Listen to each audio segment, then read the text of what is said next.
12월 20일 주일 예배 하나님께 올려드리겠습니다.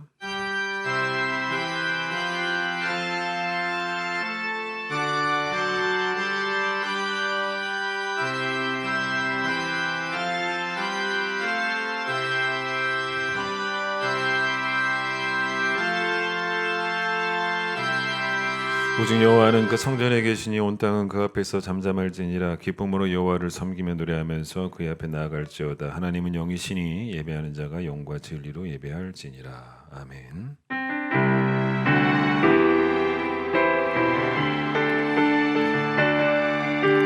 지존하신 주님 이름 앞에 모두 무릎 꿇고 다 경배. 거룩하신 주님 보좌 앞에 엎드려 절하세. 예수는 그리스도, 예수는 주,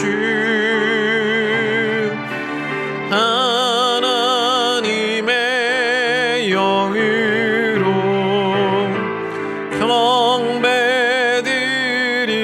경배드리리. 시간 우리의 죄악을 하나님 앞에 고백하겠습니다.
너희는 유혹의 욕심을 따라 썩어져가는 구습을 따르는 옛사람을 벗어버리고 오직 너희의 심령이 새롭게 되어 하나님을 따라 의와 진리의 거룩함으로 지으심을 받은 새 사람을 입으라. 그런즉 누구든지 그리스도 안에 있으면 새로운 피조물이라.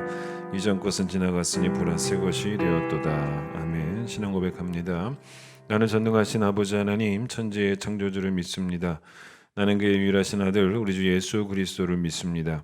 그는 성령으로 잉태되어 동정녀 마리아에게서 나시고 본디오 빌라도에게 고난을 받아 십자가에 못 박혀 죽으시고 장사된 지 사흘 만에 죽은 자 가운데서 다시 살아나셨으며 하늘에 오르시어 전능하신 아버지 하나님 우편에 앉아 계시다가 거기로부터 살아있는 자와 죽은 자를 심판하러 오십니다.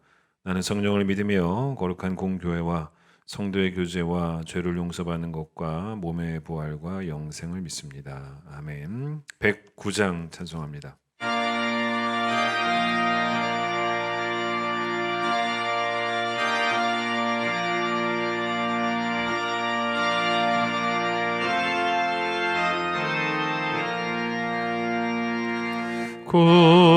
고요한 밤,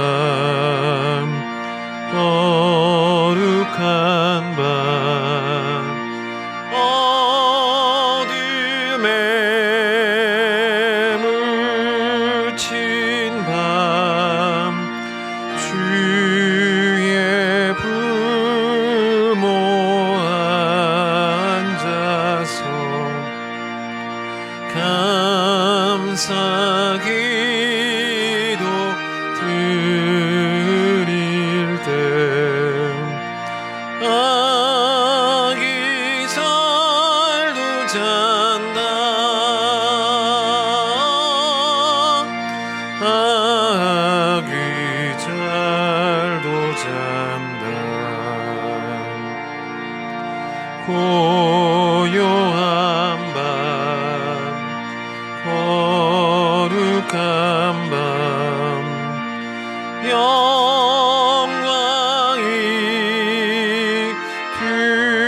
들린다.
고요한 밤 거룩한 밤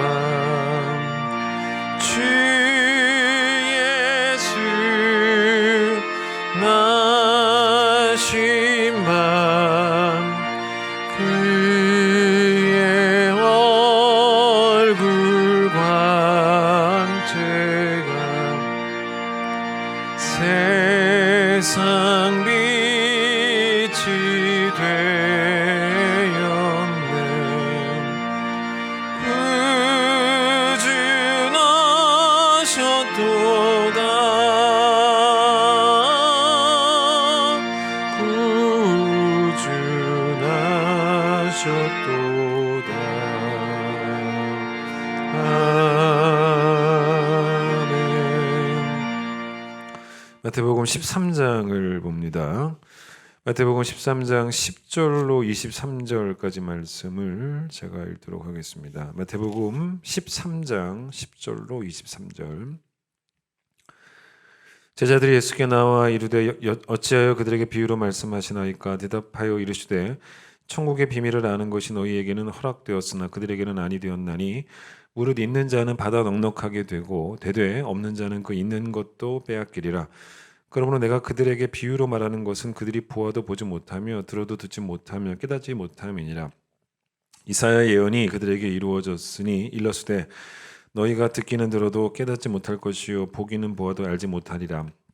이 백성들의 마음이 완악하여져서 그 귀는 듣기에 둔하고 눈은 감았으니 이는 눈으로 보고 귀로 듣고 마음으로 깨달아 돌이켜 내게 고침을 받을까 두려워함이라 하였느니라. 그러나 너희 눈은 봄으로 너희 귀는 들음으로 복이 있도다. 내가 진실로 너희에게 이르노니 많은 선지자와 의인이 너희가 보는 것들을 보고자 하여도 보지 못하였고 너희가 듣는 것들을 듣고자 하여도 듣지 못하였느니라. 그런즉 씨 뿌리는 비유를 들으라. 아무나 천국 말씀을 듣고 깨닫지 못할 때는 악한 자가 와서 그 마음에 뿌려진 것을 빼앗나니 이는 곧 길가에 뿌려진 자요 돌밭에 뿌려졌다는 것은 말씀을 듣고 즉시 기쁨으로 받되 그 속에 뿌리가 없어 잠시 견디다가 말씀으로 말미암아 환난이나 박해가 일어날 때에는 곧 넘어지는 자요 가시떨기에 뿌려졌다는 것은 말씀을 들으나 세상의 염려와 재물의 유혹에 말씀이 막혀 결실하지 못하는 자요 좋은 땅에 뿌려졌다는 것은 말씀을 듣고 깨닫는 자니 결실하여 어떤 것은 100배, 어떤 것은 60배, 어떤 것은 30배가 되느니라 하시더라. 아멘. 오늘은 이원용 집사님 기도십니다. 사랑과 은혜가 충만하신 하나님 아버지, 올 한 해를 주님의 은혜 가운데 달려오게 하시고 우리 주위에 이루어진 이 많은 기적과 같은 축복을 주심에 그 모든 것이 하나님의 사랑이었음을 고백합니다. 우리 자신이 교만하지 않고 자랑치 않으며 주님 앞에서는 한낱 무익한 종임을 고백하는 겸손한 마음을 허락하여 주시옵소서. 땅에서 칭찬받기보다는 하늘에서 받을 상급을 사모하게 하여 주시옵소서. 사랑과 은혜가 충만하신 하나님 아버지, 다시금 코로나의 재확산으로 교회 내 예배가 제한되고 저희의 일상이 제한받게 되었습니다. 하나님 아버지, 저희 교회 예배를 회복시켜 주시며 일상을 회복시켜 주시옵소서. 말씀의 나눔과 교제의 위로 믿는 자들의 신앙의 공동체를 함께 누리게 하여 주시옵소서. 대한민국을 코로나19로부터 지켜 주시옵소서. 파주 교화 지역을 지켜 주시옵고 저희 큰 기쁨 교회를 지켜 주시옵소서. 저희들의 예배를 온전히 회복시켜 주시옵고 마음껏 소리 높여 찬양하며 두 손 들고 회개 기도를 올릴 수 있도록 저희들의 상황과 여건을 회복시켜 주시옵소서. 사랑과 은혜가 충만하신 하나님 아버지, 주께서 맡겨주신 직분, 구역장, 전도회장, 교사와 성가대의 사명을 마지막까지 최선을 다해 감당하게 하여 주시옵소서. 또한 한 해를 마무리하며 교회 내에 지체들과 불편한 것이 있다면 먼저 손 내밀고 악수를 청하며 화목한 가운데 연말을 보내게 하여 주시옵소서. 초대교회가 모이는데 힘썼듯이 저희도 교회에 모이는데 힘써 주께서 원하시는 사명을 잘 감당하게 하여 주시옵소서. 아직도 저희 큰 기쁨 교회는 많은 헌신의 손길들이 필요합니다. 작은 것 하나라도 저희 믿음의 동역자인 성도님들과 함께 헌신할 수 있도록 저희를 이끌어 주시며 두려워하지 않고 기도와 말씀으로 나아가게 하여 주시옵소서. 사랑과 은혜가 충만하신 하나님 아버지, 저희 큰 기쁨 교회가 가난하고 아프고 힘들게 살아가는 이웃들을 돌아보는 교회가 되게 하여 주시며 저희의 시선을 그분들에게 향하게 하시고 함께 하는 마음을 주사 비록 부족한 손길들이라도 주님의 사랑으로 전하게 하여 주시옵소서. 사랑의 주님, 저희 교회 학교를 위해 기도합니다. 전도사님 그리고 선생님 영육간에 강건함 주시고 저희 아이들을 믿음으로 잘 양육하게 하여 주시며 이 세상을 믿음으로 담대하게 살아가도록 이끌어 주시옵소서. 가끔은 넘어질지라도 오직 하나님만 바라보는 믿음의 자녀로 지켜 주시옵소서.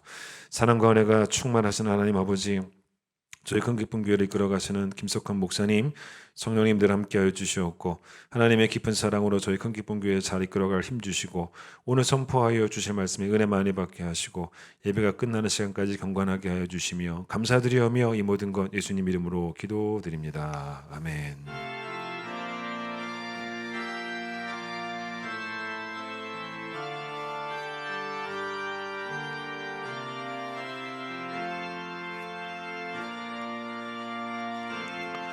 (50장) 찬양하면서 봉헌하겠습니다.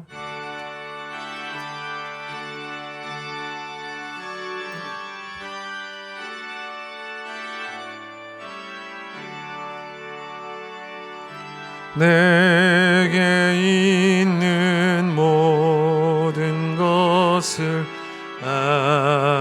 아낌없이 드리네. 사랑하고 의지하며 주만 따라 살리라. 주께 드리네. 주께 드리네. 사랑하는 구주 앞에 모두 드리네. 아멘. 오늘 우리에게 거룩한 주의 날 허락하심을 감사합니다. 이곳에 함께 모여 예배해야 되지만 코로나로 인해서 각 가정에서 드리는 예배입니다. 하나님 그 예배 가운데도 임재하여 주시고 우리 예배를 주께서 받아주시고 우리 예배가 하나님을 향해서 온전히 바쳐지는 흠없는 예배가 될 수 있도록 우리의 마음과 생각을 주장하여 주시옵소서. 우리가 하나님께 받은 은혜는 값비싼 은혜입니다. 그것을 값싸게 다루지 않게 하여 주시고 그 값비싼 은혜에 대해서 우리가 취할 수 있는 가장 좋은 태도는 예수 그리스도를 따르는 제자가 되는 삶이라는 것을 기억하며 때로는 세상에서 미움받는 것도 또 손해보는 것도 우리가 충분히 감당할 수 있는 믿음 허락하여 주셔서 끝까지 자기 십자가 가지고 주의 길을 따라 걸어가는 귀한 믿음의 제자들이 될 수 있도록 하나님 축복하여 주시옵소서. 주님께 귀한 예물 온라인으로 드렸습니다. 하나님 받으시고 기뻐하시기를 소망합니다. 예수님 이름으로 기도드립니다. 아멘. 교회 소식을 전하겠습니다. 코로나 때문에 우리가 성전에 모이지 못하고 교회 모이지 못하고 각 가정에서 예배를 드립니다. 성탄절 예배도 참 속상하지만 여러분 각 가정에서 예배를 드리셔야겠습니다. 그 성탄절에 평소 우리 주일처럼 오전 8시에 예배를 유튜브에 올리겠습니다. 여러분 그때부터 각 가정에서 여러분 같이 함께 온 가족이 모여서 예배를 드리시면 되겠습니다. 원래 교회가 지키는 절기가 4번 있고 또 신년까지 해서 5번 해서 신년 주일 있고 또 부활주일, 맥주감사주일, 추수감사주일, 성탄주일까지 해서 5번 정도 우리가 예배를 드리게 되고요. 또 그 예배 때마다 우리가 또 특별한 헌금들을 늘 해왔습니다. 근데 이번에는 이제 신년 때 여러분 특별한 헌금을 하셨고 그리고 나서는 코로나가 곧바로 터져가지고 우리가 계속 또 온라인으로 예배를 교회에서 예배를 못 드리는 바람에 우리가 온라인으로 헌금을 했고요.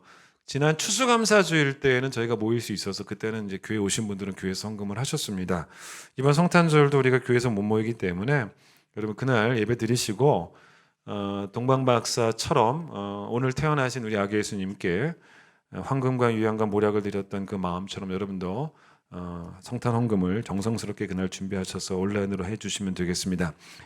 교회에 여러분이 오시지 못하기 때문에 2021년 벽걸이 달력, 또 2021년 탁상 달력과 또 2021년 다이어리까지 해서 여러분들이 받아가실 수가 없잖아요.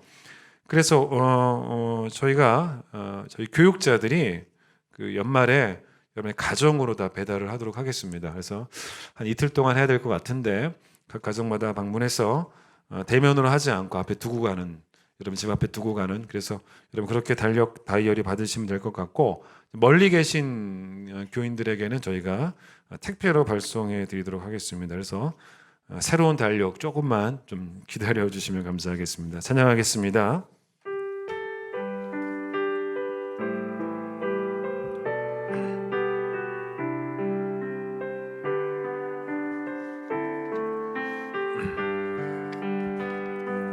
여기에 모인 우리 주의 은총 받은 자여라. 주께서 이 자리에 함께 계심을 아노라. 언제나 주님만을 찬양하며 따라가리니 시험을 당할 때도 함께 계심을 믿노라. 이 믿음 더욱 굳세라. 주가 지켜주신다. 어두운 밤에도 주의 밝은 빛 인도하여 주신다. 여러분, 기독교는요 말씀 중심의 종교입니다. 말씀이 없는 기독교, 말씀이 없는 교회는 기독교도 아니고 교회도 아니죠. 교회가 말씀에 집중하지 않고 병자를 고치는 사역에 집중한다면 그거는 교회의 본질을 벗어난 교회가 되는 것이고, 교회가 말씀에 집중하지 않고 계속 구제 사업에만 집중을 한다면 교회는 진리의 기둥과 터전이 되는 게 아니고 그냥 NGO 단체가 되는 거잖아요. 바울이 여러 교회를 개척을 합니다. 근데 여러 교회를 개척을 하면서 개척만 하고 끝낸 것이 아니라 그 교회들에 대해서 계속 말씀을 선포하고, 말씀으로 그래서 성도들을 더 단단하게 만들어 내기도 하고, 또 고장난 성도들, 시험에 든 성도들, 아픈 성도들을, 영적으로 아픈 성도들을 계속 말씀으로 고치고, 그런 사역들을 계속, 말씀 사역을 계속 한다는 것이죠. 신령한 능력으로 이 몸의 질병을 고치는 사역보다는 말씀의 능력으로 영혼을 고치는 사역에 더 집중했던 사람이 바로 사도 바울이었습니다. 왜 그러냐면 교회는 말씀 중심이 되어야 한다라는 분명한 신념이 있었기 때문이었죠. 교회가 제대로 된 건물이 없다고 교회가 아닌 것도 아니고, 그렇다고 성도 수가 많지 않다고 교회가 아닌 것도 아닙니다. 말씀이 없으면 교회가 아니에요. 그래서 디모데전서 3장 15절에서도 바울이 교회를 어떻게 정의하냐면 진리의 기둥과 터라고 정의하지 않습니까? 중요한 게 진리라는 거죠. 그러니까 이것은 여러분 무슨 말이냐면 눈에 보이는 건물이 아니라 눈에 보이지 않는 그런 건물을 바울이 표현한 거죠. 교회를 진리의 기둥과 터, 즉 교회가 말씀의 기둥과 터라는 거잖아요. 그럼 이게 어떤 건물이에요? 그림으로 머릿속에 그려보세요. 보이지는 않지만 교회가 터가 되고 또 교회가 기둥도 돼서 말씀이라고 하는 진리를 떠받들고 있는 그런 건물을 말하는 거죠. 눈에 보이는 건물이 아니지 않습니까? 그런데 어쨌든 간에 그렇게 눈에 보이는 건물이 설령 없다 할지라도 교회가 말씀을 지지하는 터와 기둥만 된다면 그게 바로 교회됨이라는 겁니다. 고린도 교회 내에는 참 문제가 많았던 그런 교회였는데, 그래서 바울이 이 교회를 고치기 위해서, 성도들을 고치기 위해서 꺼내들은 것이 뭐였냐면 역시 말씀이었어요.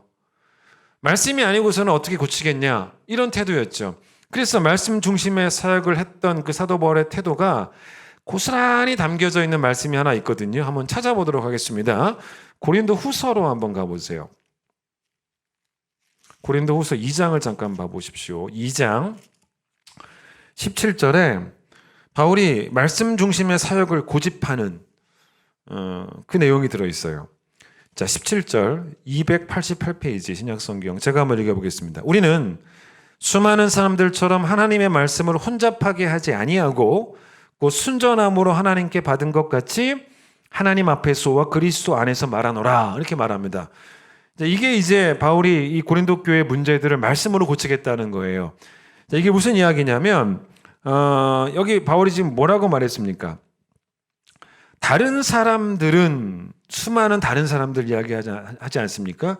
그러니까 지금 말하고자 하는 바가 이제 뭐냐면 다른 사람들은 그래도 자기는 안 그래야겠다는 어떤 강한 의지를 표현하고 있는데 그게 뭐냐면 다른 사람들은 하나님의 말씀을 혼잡하게 하고 있다는 거예요. 자기는 안 그러겠다는 것입니다. 자, 이 말이 무슨 말이냐면 여러분 원래 이 혼잡하게 하다라는 말이 원래 헬라어 카펠로스라는 단어에서 나왔는데 이 원래 이 카펠로스라는 단어의 원래 뜻은 뭐냐면 행상인이에요. 행상인. 여러분 행상인이 누굽니까? 이리저리 돌아다니면서 물건 파는 장사꾼들이 행상인이죠.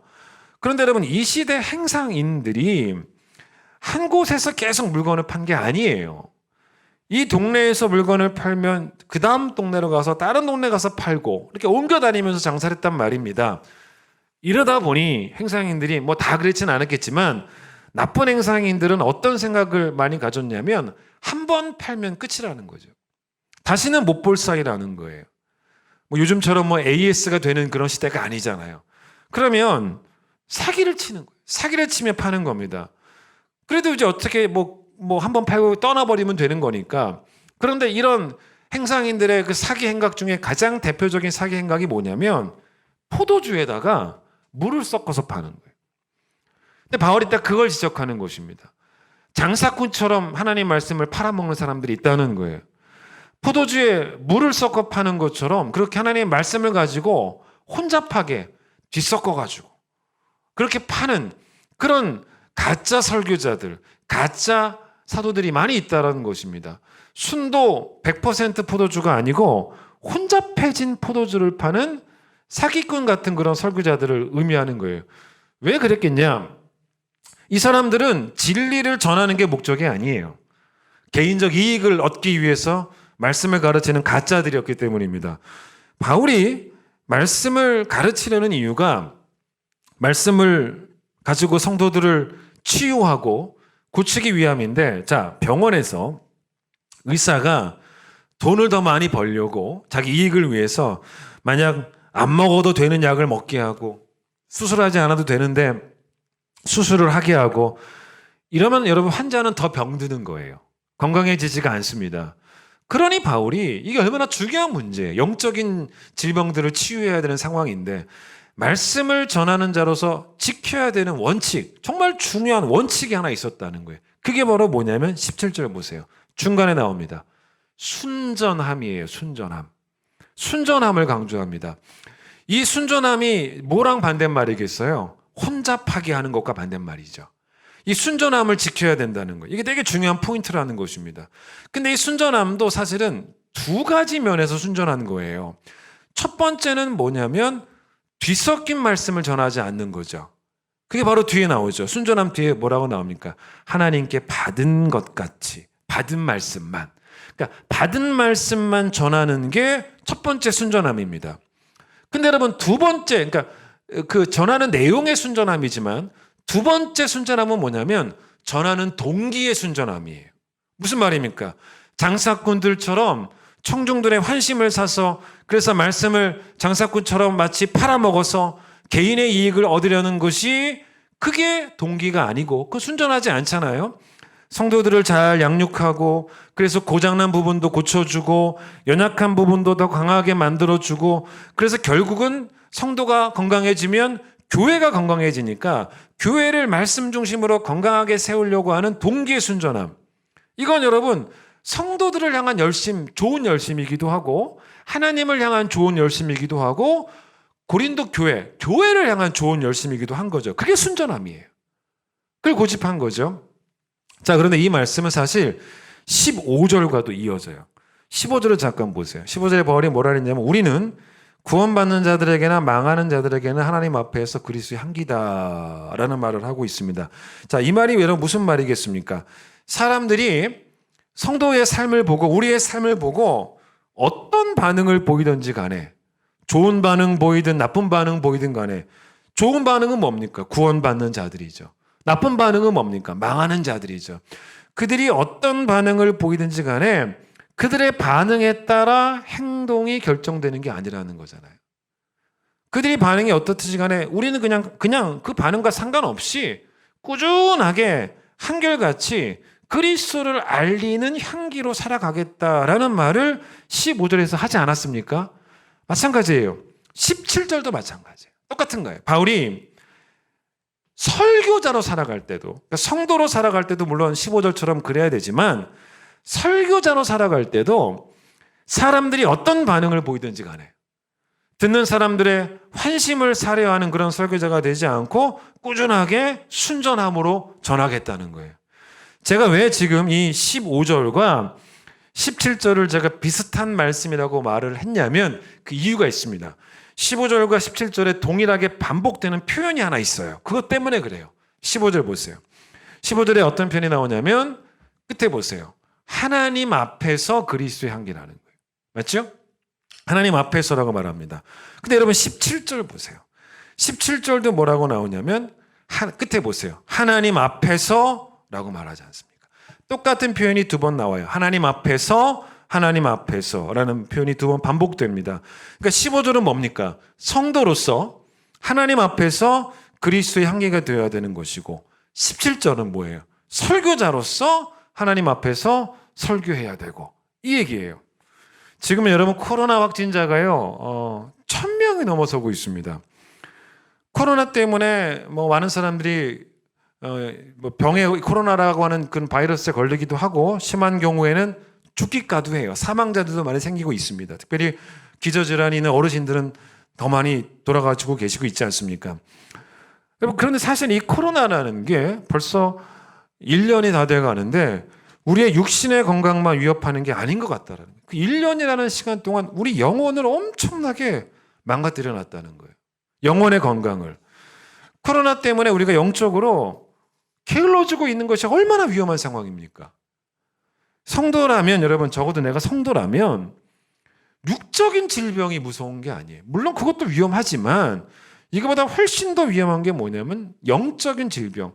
세상 사람들은 그런 생각은 못하지만 성도는 영적인 질병이 더 위험하다라는 걸 알아야 성도예요, 사실은. 코로나 때문에 라는 말이 가만 생각해 보면 어쩌면 나에게 1년 동안의 변명이 되어 왔어요. 1년 동안의 핑계가 되어 왔습니다. 하나님도 우리에게 코로나 때문에 너가 잠시 신앙적으로 게을러져도 내가 좀 기다려 주겠노라, 내가 이해해 주겠노라 라고 말씀하십니까? 하나님은 그렇게 헐거우신 분이 아닙니다. 코로나로 인해서 우리의 삶의 자리가 바뀌었습니까? 사실은 아니에요. 사실은 어떠냐면요. 사방이 지금 다 코로나로 둘러싸여져 있는 것 같아서 뭔가 좀 괴롭긴 하지만 그래도 우리의 삶의 자리는 안 바뀌었어요. 우리의 삶의 자리는 여전히 어딘지 아십니까? 여전히 하나님 앞입니다. 이건 여러분 단지 환난의 상황만 말하는 게 아닙니다. 형통의 상황도 마찬가지예요.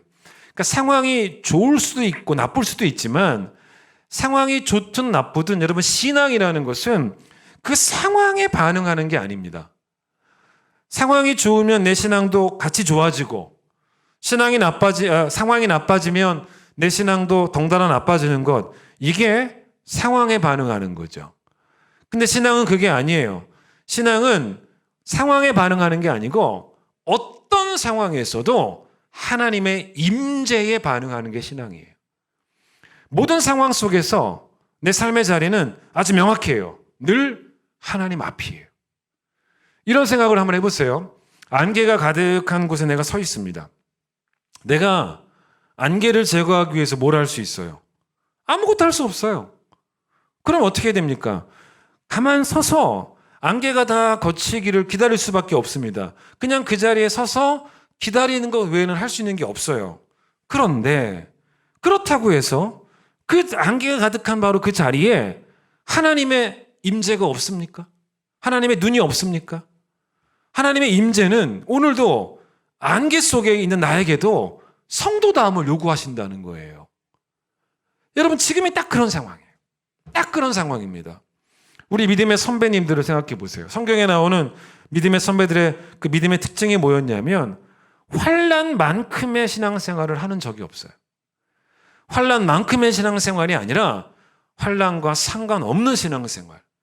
환난만큼의 신앙생활이 뭐겠습니까? 환난에 그대로 영향을 받는, 나쁜 영향을 받는 신앙생활이겠죠. 환난에 영향받지 않는 그런 신앙생활을 해왔다는 것입니다. 이번에 제가 광고했던 것처럼 성탄절 예배도 온라인으로 드리게 됩니다. 어르신들이 그래요. 전쟁이 나도 성탄절 예배를 교회 가서 드렸는데 도대체 이게 어찌된 일이냐는 것입니다. 맞지요? 우리 교회 어르신들은요, 전쟁이 나도 6.25 때도 교회에 가서 예배를 드렸던 그런 분들입니다. 그게 뭡니까? 전쟁이 나고 그래 설령 환경이 심하게 바뀐다 해도 내 삶의 자리는 안 바뀐다는 거예요. 즉 하나님 앞이라고 하는 그 삶의 자리는 바뀌지 않는다는 것입니다. 코로나 때문에 신앙이 여러분 게을러진다면 지난 1년 동안 회개하셔야 돼요. 계속 코로나만 여러분 이유로 붙잡고 있으면 그건 비겁한 겁니다. 코로나가 시작된 지 벌써 1년이 다 되어 가는데 또 참 막연하게도 언제 끝날지도 몰라요.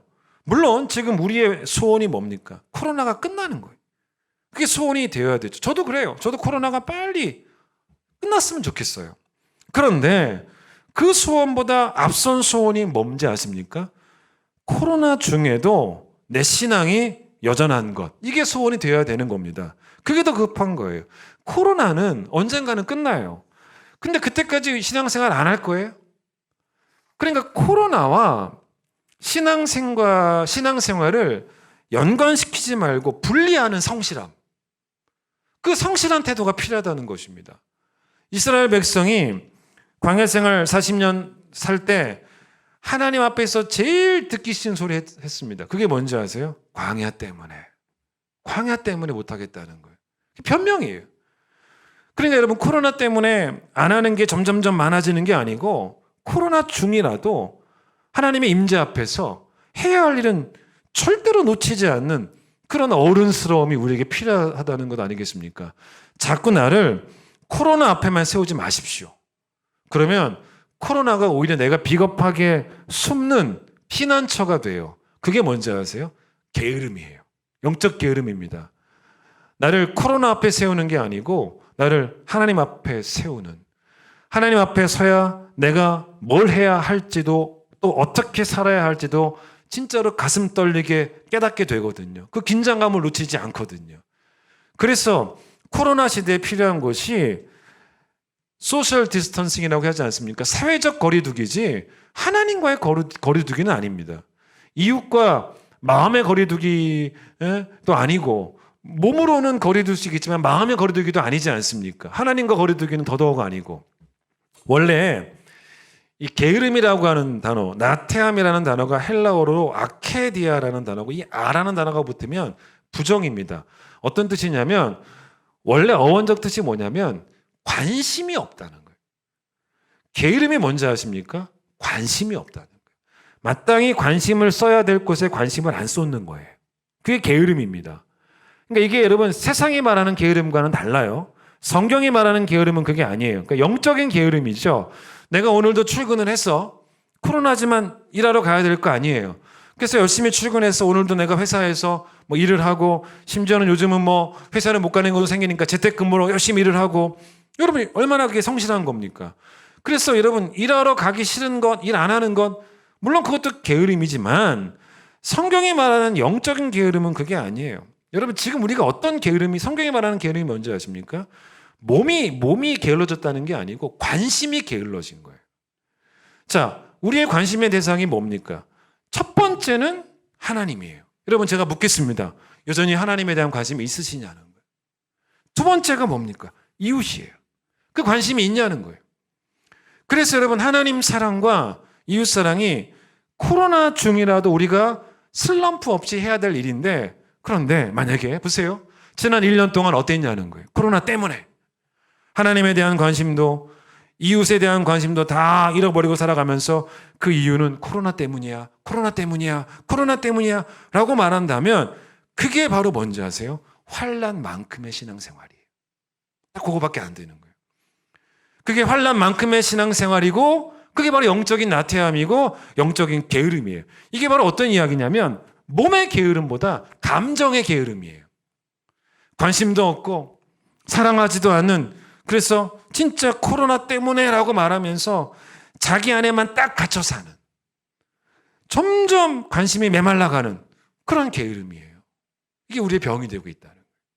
제가 이 설교를 지난 이제 목요일에 이렇게 준비를 하고 있었어요. 막 컴퓨터로 치고 있는데, 그때 어떤 집사님에게 전화가 오신 거예요. 그 순간에. 제가 전화를 이제 통화하면서 그 집사님이 저에게 참 기쁜 소식을 하나 전해주셨습니다. 그게 뭔지 아십니까? 목사님, 말씀이 저를 이겼습니다 라고 표현하시더라고요. 그 소식을 전해주신 거예요. 그 집사님에게도 여러 가지 어려운 상황들이 있습니다. 그런데 그 집사님은 어떤 믿음을 보여주신 것이냐면, 그 상황과 환경만큼의 신앙을 보여주신 게 아니고 그것과 상관없는 신앙을 보여주신 거예요.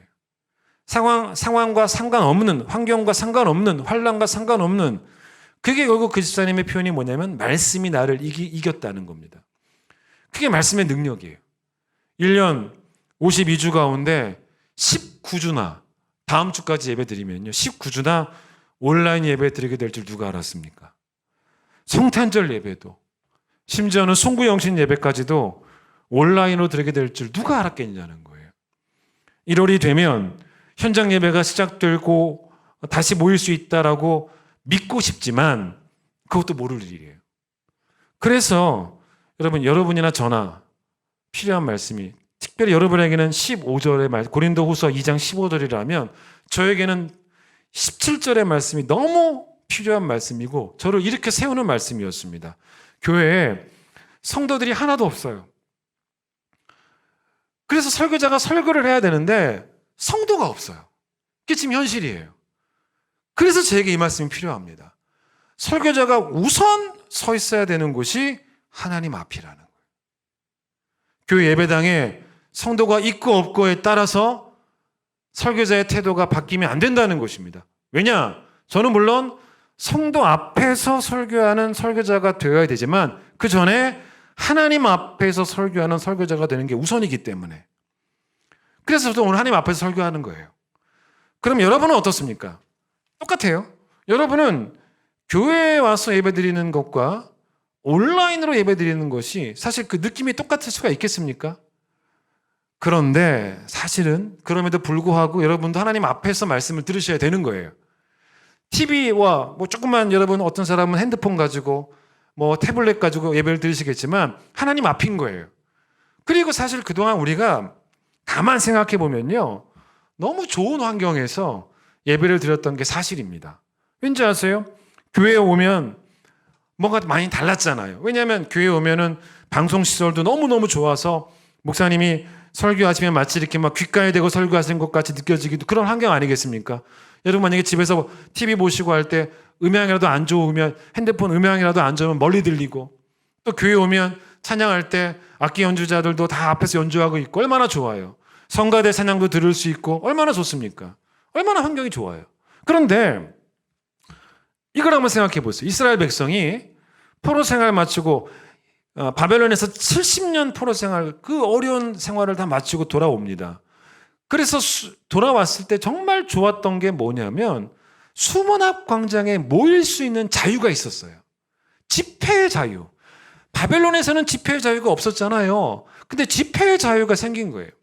그래서 드디어 집회를 합니다. 그게 느헤미야 8장이에요. 얼마나 기뻤겠어요. 말씀을 들을 수 있다는 건. 에스라가 나옵니다. 에스라가 성경을 읽어주고 그 성경을 해석해 주었습니다. 그때의 환경을 한번 상상해 보세요. 비교해 보세요. 여러분 지금은 비교할 필요가 있어요. 한번 상상해 보십시오.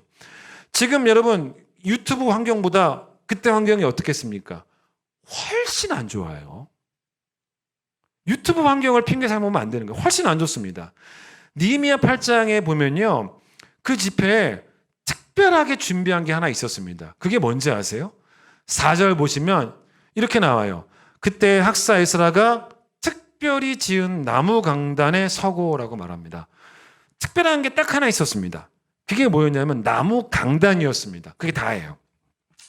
그런데 이 나무 강단이 어떤 것인지를 좀 본문을 연구해 보면 알 수 있는 게, 이게 아주 낮은 그 일반 강단이 아닙니다. 왜냐하면 이 강단이라는 단어가 히브리어 원어에는 이 원래 까달이라고 하는 단어에서 나온 단어인데, 이 까달이라는 단어가 원래 이 구약 성경에서 주로 쓰일 때는 어떤 뜻으로 많이 쓰였냐면 크고 높고 이럴 때 쓰입니다. 크기도 하고 높기도 하고, 그게 까달입니다. 그래서 이 까달이라는 단어가 보통 구약 성경에서는 망대 같은 단어를 쓸 때 사용합니다. 그러면 이게 충분히 상상이 가능해요. 에스라를 위해서 특별히 제작한 이 나무 강단은 낮은 강단이 아니었다는 거예요. 크고 높게 만들어진. 여러분, 왜 그러면 이 집회를 할 때 다른 건 다 준비하지 않고 왜 강단만 크고 높게 만들었겠냐는 거예요.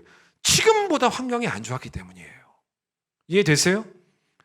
왜냐하면 수문학 광장 앞에 사람들이 엄청나게 모이는데, 여러분 요즘처럼 무슨 저 뒤에 있는 사람 볼 수 있도록 대형 화면이라도 설치할 수 있습니까?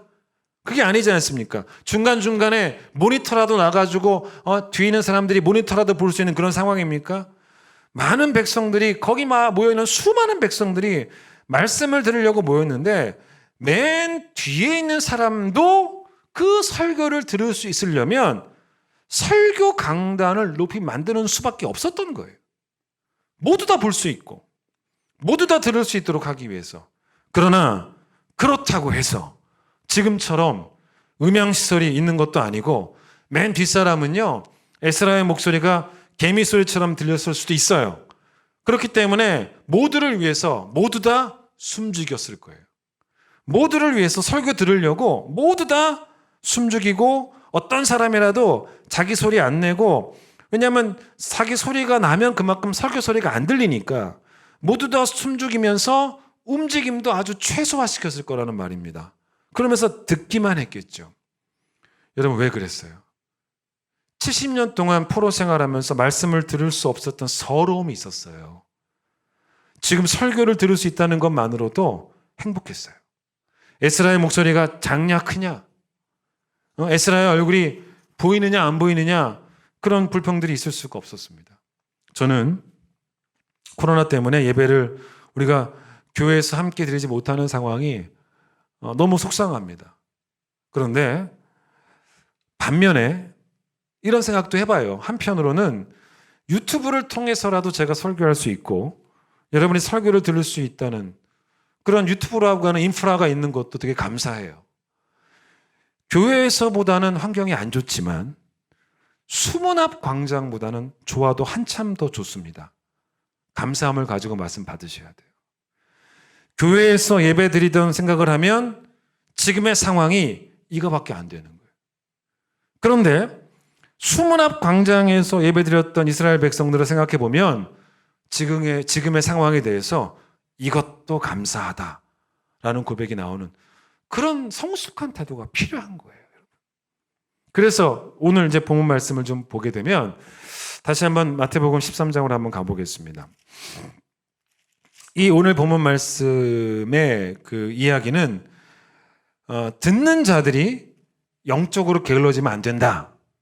이 말씀을 이제 우선 주시는 말씀이에요. 말씀을 듣는 태도. 네 가지의 케이스가 나오죠. 여러분 잘 아시는 비유예요.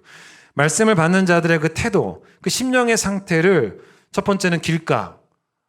그런 마음, 길가 같은 마음, 딱딱하죠. 씨 하나 들어가지 않은 딱딱한 길가, 시멘 바닥 같은 곳이죠. 두 번째는 흙이 얕은 돌밭. 씨가 들어가긴 하지만 얕아요. 흙이 얕은 돌밭과 같은 그런 마음. 세 번째는 가시떨기와 같은 그런 마음. 마지막이 좋은 땅과 같은 그런 마음입니다. 말씀을 뿌려지는 씨라고 비유하고, 그 씨가 뿌려진 다음에 열매까지 맺으려면 중요한 게 뭡니까? 씨가 아니에요. 이건 씨의 강조점을 두는 게 아닙니다. 열매까지 맺으려면 중요한 게 씨가 아니고, 만약에 씨가 중요하다면 예수님이 씨를 여러 가지로 이런 1번 씨, 2번 씨, 3번 씨, 4번 씨를 분류하셨겠죠. 근데 예수님이 분류하신 건 씨가 아니지 않습니까? 1번 마음, 2번 마음, 3번 마음, 4번 마음이에요. 그러니까 씨가 중요한 게 아니고 열매까지 맺으려면 제일 중요한 게 뭐냐면 마음의 상태라는 거예요. 그걸 받는 마음의 상태라는 것입니다. 제가 지난 11월 1일 주일에 기도에 관한 설교를 했을 때, 그때 제가 설교 중에 어떤 말씀을 드렸냐면, 우리가 기도하면서 두드렸던 문이 열리지 않을 수도 있다. 근데 왜 그걸 자꾸 하나님의 실패라고 해석을 하느냐? 그건 하나님의 실패가 아니라 내 기도의 실패다. 그렇게 생각을 바꿔야 된다라고 말씀드린 적이 있었습니다. 마찬가지예요. 오늘 본문을 보세요. 열매를 맺지 못하면 그건 말씀의 실패가 아니에요. 말씀은 어떤 심령의 밭이든 똑같이 뿌려집니다. 그러니 말씀의 실패가 아니라 말씀을 받는 내 태도의 실패, 내 심령의 실패예요. 물론 말씀의 실패도 있을 수는 있어요.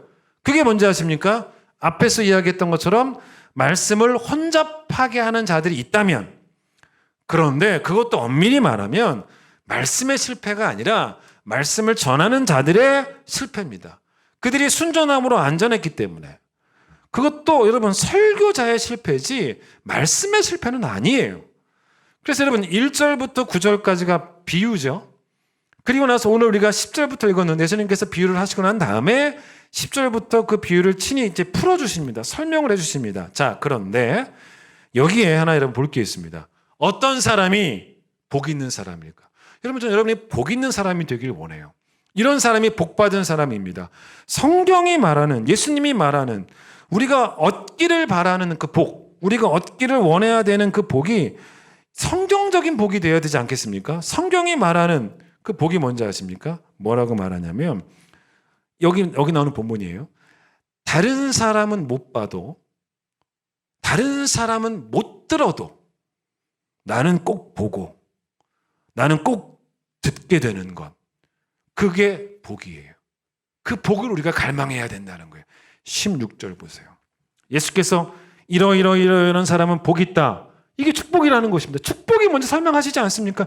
성경적인 축복관을 가지세요. 뭐라 그럽니까? 너희 눈은 뭐함으로? 봄으로. 너희 귀는 뭐함으로? 들음으로 복이 있다. 이게 무슨 말인지 아십니까? 예수님께서 사람의 몸을 입고 이 땅에 오셨을 때, 여러분 요한복음 1장에서는 그걸 뭐라고 말씀하십니까? 말씀이 육신이 되어서 우리 가운데 오셨다는 것입니다. 그런데 사람들이 예수님이 오셨을 때 사람들의 귀가 예수님을 거절했잖아요. 안 들었잖아요.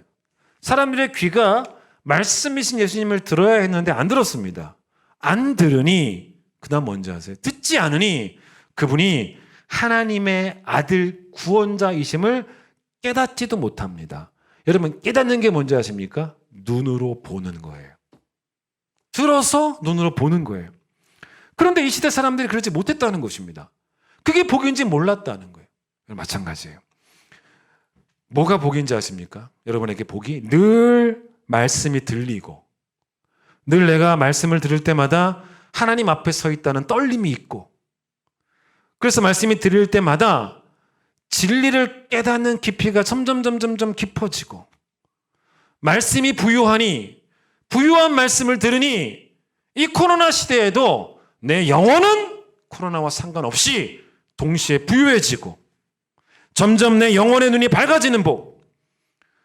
여러분 그거보다 더 귀한 복이 어디 있겠냐는 것입니다.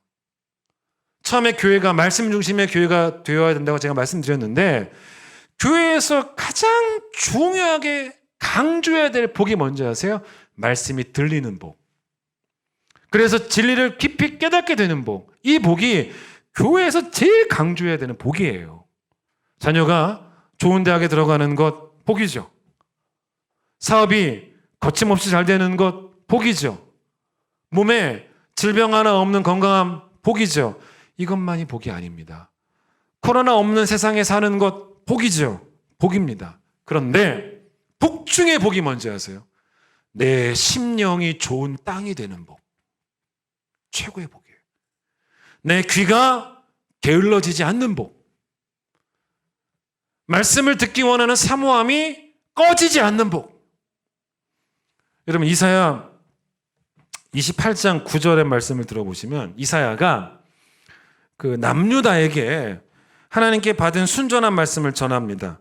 근데 사람들이 듣고 싶어 하지 않아요. 그러면서 이사야를 향해서 남유다 사람들이 뭐라고 말을 하냐면 들어보세요. 이사야 28장 9절을 읽어드리겠습니다. 그들이 이르기를 그가 누구에게 지식을 가르치며 누구에게 도를 전하여 깨닫게 하려는가? 젖떨어져 품을 떠난 자들에게 하려는가? 이게 뭔지 아세요? 젖떨어져 품을 떠난 자들이 누굽니까? 어린 아기를 말하는 거예요. 근데 자기들이 이 어린 아이는 어때요? 이제 막 말귀를 알아듣기 시작하는 배우는 아이들 아니겠습니까? 자기들을 제발 그런 취급하지 말라는 거예요. 나는 이미 모든 걸 알고 있다는 거예요. 나는 더 이상 배울 것도 없고 들을 필요도 없는 뭐 영적 지식도 뛰어나고 우리의 삶도 별로 문제 없고 그런 착각을 하면서 이사야가 말씀을 전하니까 우리를 어린아이 취급하지 말아라. 이렇게 배척을 했다는 것입니다. 이게 뭔지 아세요? 영적인 교만입니다. 자기들을 어린아이 취급하지 말라는 영적인 교만이죠. 그래서 여러분 예수님께서 정말로 칭찬하신 사람이 누구냐면 어린아이 같은 믿음, 들을 귀가 게을러지지 않고 그래서 듣고 보게 되는. 그래서 예수님께서 이 젖떨어져 품을 떠난 어린아이들처럼 듣고 배울 수 있는 겸손함이 우리에게는 끝까지 필요하다고 말씀하신 것입니다. 그런데 이사야가 이거를 28장에서 그렇게 젖떨어져 품을 떠난 아이라는 표현을 하면서 바로 뒤에 이사야 29장 10절에서는 이런 사람들의 상태를, 남유다의 상태를 뭐라고 말했냐면 오늘 본문과 똑같아요. 예수님도 사실 오늘 본문을 이런 보시면은 이사야 말씀들을 좀 인용하셨지 않습니까? 다 이어지는 거예요. 이사야 29장 10절과 11절에서는 뭐라 그러냐면 이런 사람들을 10절에서는 뭐라고 말하냐면 깊이 잠들어 있는 영이라 그래요. 그게 뭐예요? 그러면서 바로 뒤에 뭐라 그러냐면 눈이 감긴 상태라는 거예요. 못 본다는 거죠. 여러분 눈이 감긴 영적으로 깊이 잠들어 있으면 눈이 감겼잖아요. 지금 우리가 영적으로 잠잘 때가 아니라는 것입니다. 코로나여도. 그래서 이런 상태를 이사야 29장 11절에서 어떻게 또 계속 이어서 말하냐면 하나님의 말씀이 계시가 봉한 책의 말처럼 되어가고 있다는 거예요. 이 말이 무슨 말씀인지 아십니까? 책이 있으면 책이 딱 이렇게 펼쳐져야지만 그 의미를 알게 되는데 하나님의 말씀이 닫힌 책처럼 그렇게 여겨지는 그런 심령이 강팍한 상태를 말하고 있었던 것입니다. 여러분 그러면 진짜 복이 뭔지 아세요? 귀가 열려 있고 그래서 눈으로 볼 수 있는 그런 상태, 그렇게 영적으로 겸손하고 민감한 상태, 내게 하나님의 말씀이 봉한 책이 아니라 나를 향해 펼쳐진 살아 역사하는 책이 되고 그래서 내 심령을 관통하고 내 모든 영적인 무기력함을 이기는 그런 능력으로 경험되는 바로 그런 상태. 즉, 내 마음밭이 말씀의 씨가 뿌려지기만 해도 비록 온라인으로 예배 드리지만 그 말씀이 30배 열매를 맺게 되어지는 바로 그런 상태. 그런데 30배 열매를 맺어도 그것으로 만족하지 않고 60배, 100배. 그래서 여러분 이런 상태보다 더 좋은 상태는 없고 이런 복보다 더 좋은 복은 없다라고 말하고 있는 거예요.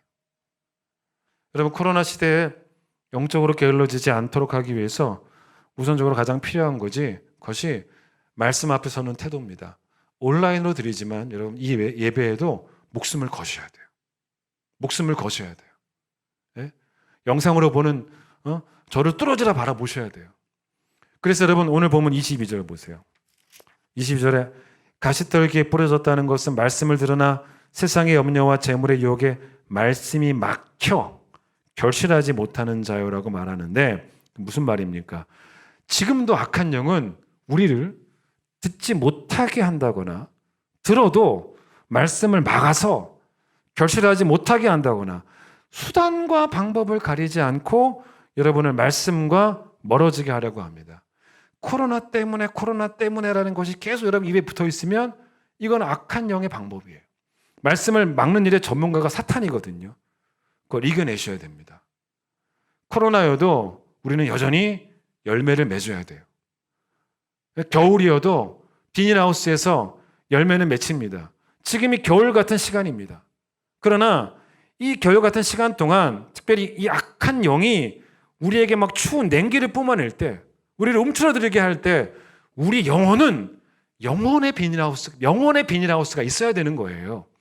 그래서 코로나와 상관없이 내 신앙이 30배 열매를 맺고 30배로 만족하지 않고 30배 정도로 되지 않고 60배를 목표로 삼고 60배처럼 되어도 이제는 100배를 목표로 삼는 새롭게 달려가는, 이게 뭔지 아십니까? 이게 바로 코로나를 이기는 거예요.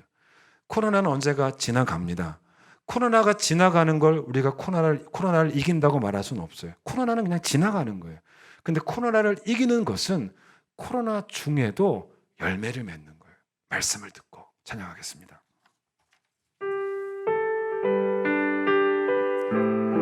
사랑의 말씀들이 나를 더욱 새롭게 합니다. 때로는 넘어져도 주의 말씀 앞에 섭니다. 여기에 모인 우리 주의 은총 받은 자여라. 주께서 이 자리에 함께 계심을 아노라. 언제나 주님만을 찬양하며 따라가리니 시험을 당할 때도 함께 계심을 이 믿음 너를 굳세라. 주가 지켜주신다. 어두운 밤에도 주의 맑은 빛 인도하여 주님이 뜻하시니 헤아리기 어렵더라도 주님이 뜻하시니 헤아리기 어렵더라도 언제나 주 뜻 안에 내가 있음을, 여전히 사랑의 말씀으로 나를 새롭게 하시는 세우시는 하나님, 사랑의 말씀들이 나를 더욱 새롭게 하니 때로는 넘어져도 죄의 승리를 믿노라. 이 믿음 너를 굳세라. 주가 지켜주신다.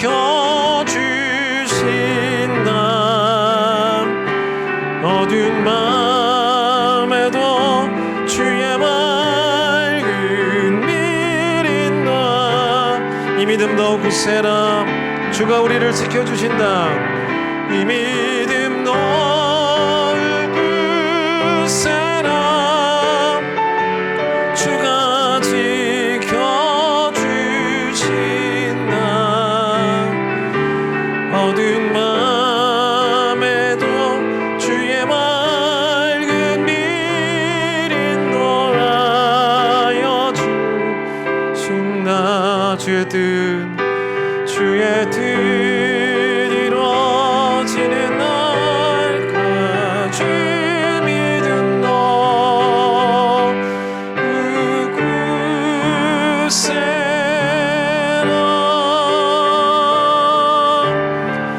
하나님, 성도들을 교회에서 만나지 못하는 저도 속상하고 또 온라인으로만 예배를 드리는 성도들도 많이 속상할 것입니다. 전쟁이 나도 교회 갔던 우리인데 독한 바이러스를 만나서 교회에 올 수 없는 안타까운 상황이 되었습니다. 사회적 거리두기의 시간에 하나님과 거리두지 않도록, 이웃과 거리두지 않도록, 물론 이웃과 물리적으로는 거리를 둬야 되지만 마음의 거리를 두지 않도록 우리의 관심의 게으름을 회개합니다. 코로나 때문에라고 핑계 삼으면서 나한테만 콕 빠져서, 나한테만 갇혀서 하나님에 대한 관심도 이웃에 대한 관심도 다 잃어버렸다면 하나님 우리를 용서해 주시기를 원합니다. 우리 삶의 자리가 바뀌지 않았습니다. 여전히 우리 삶의 자리는 코로나 한복판에서도 하나님 앞입니다. 안개가 가득하면 가만히 있어야죠. 기다릴 때, 다 지나갈 때까지. 그러나 그 자리에 하나님의 시선이 없는 것은 아닙니다. 코로나가 다 지나가는 것을 누가 코로나를 이겼다라고 말하겠습니까? 그건 지나가는 겁니다. 코로나를 이기는 것은 코로나